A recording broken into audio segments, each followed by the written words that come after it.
O Conselho Nacional da Previdência Social fixou o teto do juro do consignado para aposentados do INSS em 1,97% ao mês. Com o aumento da taxa, Caixa, Santander, Bradesco e Banco do Brasil informaram que vão retomar a modalidade imediatamente ou assim que a nova norma sair no Diário Oficial. O Itaú e o C6 disseram ainda estar avaliando a retomada da oferta.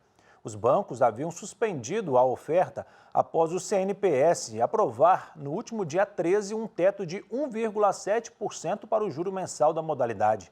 A avaliação do setor era de que o teto era insuficiente para remunerar adequadamente os bancos.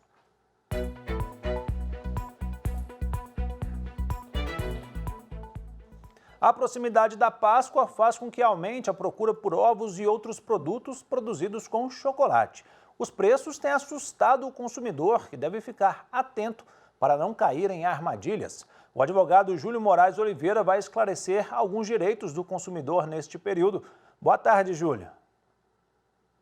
Boa tarde, André. Júlio, vamos começar falando do preço. Tem alguma previsão legal que proíba a cobrança de altos valores por ovos de Páscoa?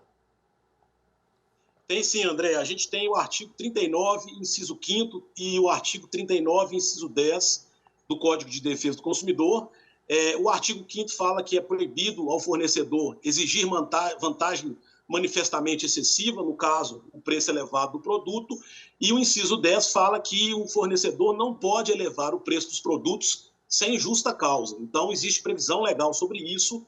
Inclusive, os fornecedores que atuarem dessa forma, eles podem ser enquadrados no crime de infração contra a economia popular e também no crime de infração contra a ordem econômica prevista na nossa legislação. E muitas vezes a gente vê, Júlio, que ao invés de aumentar o preço ou para aumentar menos, eles acabam reduzindo a quantidade de produto disponível na embalagem. E se houver essa redução, tem que constar na embalagem para o consumidor? Sim, esse é um fenômeno, André, que tem acontecido muito nos últimos anos, principalmente por causa da inflação, né, que está muito alta, e também por causa da falta de insumos no mercado de consumo, de um modo em geral. A gente tem denominado isso de reduflação, que é a redução dos produtos, né, a quantidade dos produtos. Nós temos uma portaria do Ministério da Justiça, que é a 329, que determina que quando o produto tem uma redução de quantidade, a embalagem desse produto deve trazer o percentual que houve de redução, né, quanto que foi reduzido, por pelo menos 6 meses, até que o consumidor se adapte àquela nova mudança. Geralmente, os fornecedores fazem isso de uma forma que o consumidor não perceba. A embalagem continua a mesma, o tamanho às vezes continua o mesmo, mas a quantidade de produtos tem sempre uma redução.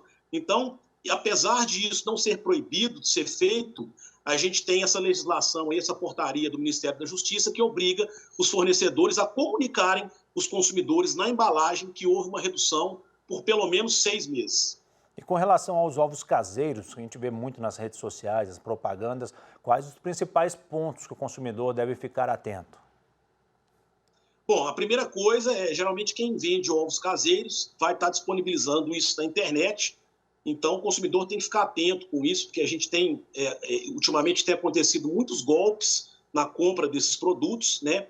Desconfiar de preços muito baratos, desconfiar de fornecedores que, né, que não tenham uma atuação muito específica sobre aquele determinado assunto, verificar se outras pessoas já compraram aqueles produtos, se não tiveram problemas. Então, tem que tomar um cuidado bem grande para fazer essas compras, porque nessa época aparecem muitos fornecedores, né, que realmente fazem os ovos, que realmente vivem disso, mas também aparecem muitos golpistas para poder, né, se valer dos consumidores aí. E as compras feitas pela internet, ô Júlio? Comprei um ovo pela internet, ele veio derretido, veio quebrado, posso devolver o produto? Pode sim. O Código de Defesa do Consumidor determina que o consumidor, quando compra um produto fora do estabelecimento comercial, ou seja, por telefone, na internet, por catálogo, né, de revistas e tal, o consumidor tem um prazo de 7 dias para devolver esse produto, independente dele estar quebrado ou não. Se ele tiver com algum defeito, com algum vício, aí sim ainda tem mais a possibilidade de devolução. Mas a possibilidade de devolução de 7 dias é independente do produto ter problema ou não. O Código de Defesa do Consumidor entende que, como o consumidor não teve contato físico com o produto, ele pode se arrepender na hora que ele vê o produto de perto. E aí existe, então, esse prazo aí de arrependimento de 7 dias para o consumidor poder devolver esse produto para o fornecedor sem custo nenhum para o consumidor.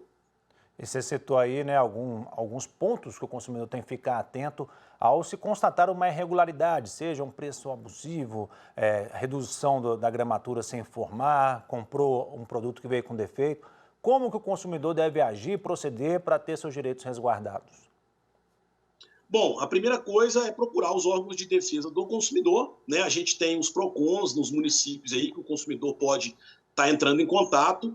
Nós temos também uma plataforma que é a consumidor.gov.br, que é uma plataforma nacional onde o consumidor pode fazer a sua reclamação pela própria internet.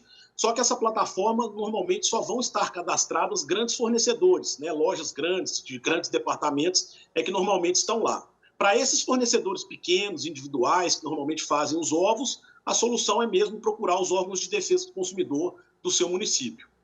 Tá certo, Júlio. Muito obrigado pelos esclarecimentos e uma ótima tarde para você. Eu que agradeço, uma ótima tarde a todos.